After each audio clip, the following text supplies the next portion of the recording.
Welcome back to News Across Nigeria. For more on the EID-EL-KABIR celebrations, I'm now joined in the studios by Muslim faithful and a leader in the Muslim community in Lagos, Alhaji Olarotimi Shodunke, who is the Secretary, Board of Trustees of the Riverview Estate Muslim Community Mosque in Isheri North. You're welcome to News Across Nigeria. Thank you very much. Good afternoon. Good afternoon to you. What are the lessons for the faithful? Okay. It's this particular occasion, which falls on the 10th day of the month of Dhul Hijjah.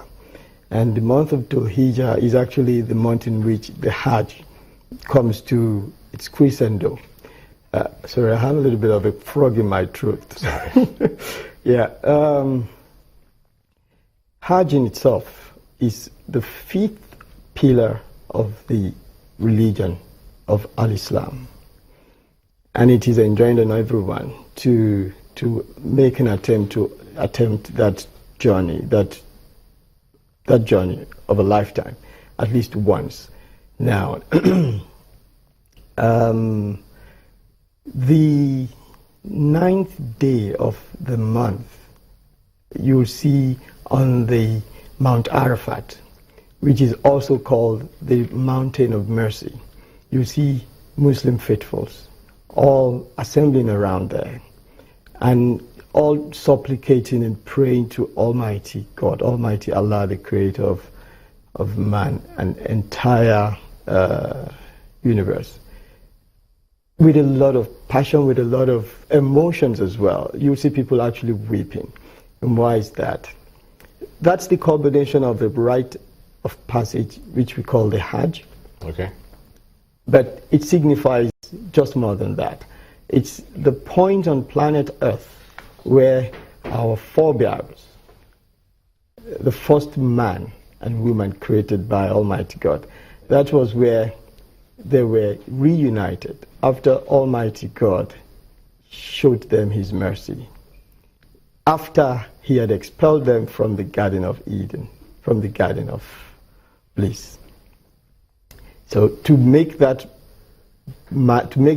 passage, it's so emotive for everyone. And a lot of Muslims all over the world who haven't had that opportunity will do anything to have it. So the day after, the rest of us that are not on the plains of Mount Arafat will then do the sacrifice, which is actually another lesson in the mercy of Almighty Creator. The sacrifice is the ram in the place of the person? Correct. And this was actually played out on the Prophet Ibrahim, whose parents were idolaters.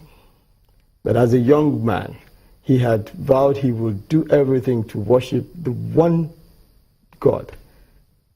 As a young man, he had vowed to do that. But as part of the trials a man will face in life, he had the challenge of having a child till very late age in life between himself and his wife.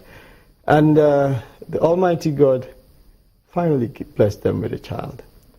But in a dream it came to him that that child will be sacrificed, because he had promised God that anything that is given to him, he will use it in the worship of that God. And even if it came to that, taking the life of your own child as a sign of worship and obeisance to the one God. And that dream came to him. Not only did it come to him, the dream also came to the son.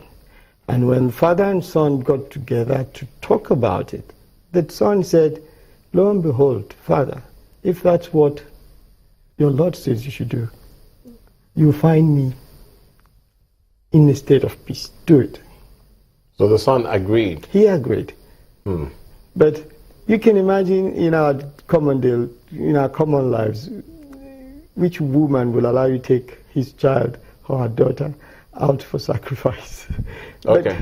What's the essence? Okay, you're leading us through to the sacrifice. Correct. After which who was not sacrificed was substituted. There was a substitution. Yes, there was a substitution at the point of the act. At the point of the act. A divine. In Islam, is this seen more sacred than, say, the Ramadan, for instance? What are the differences? That's a big one. It's actually a whole chapter of discussion but I'll just make it very short. Yeah. Yes, Ramadan is a condition compelled on every human being. And that is only for God. Whether you are able or not, you're enjoined to do it. If you're not able, there are things you will do to sort of, in fact, what do? You must only be either the old, aged, feeble, or sick.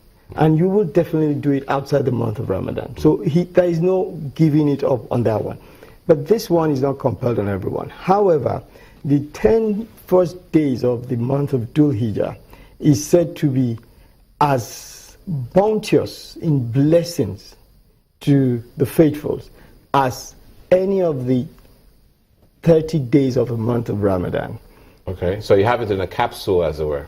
Absolutely. You have it compressed for the Muslim faithful. Okay. And so, for the sacrifice of Eid-el-Adha, we are all just trying to follow in the steps of the servant of Allah who didn't kill his son despite his intent to do, but for the divine intervention of Almighty Creator.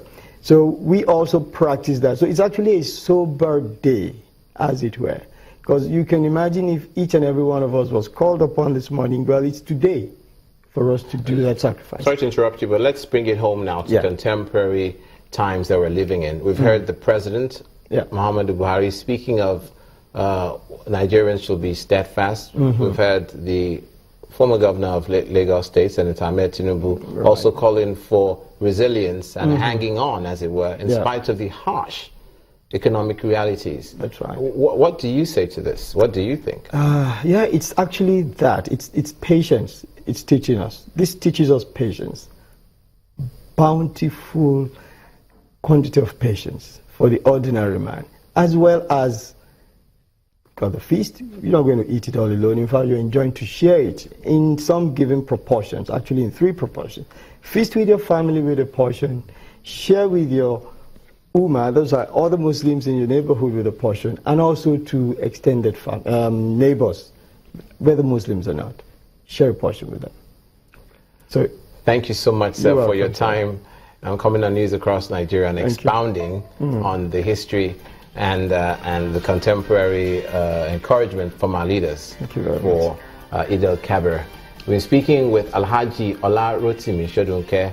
He is the Secretary Board of Trustees, Riverview Estate Muslim Community Mosque in Isheri North. And with his words, we'll leave it for this edition of News Across Nigeria. Thank you so much for watching. I'm Olumide Macaulay.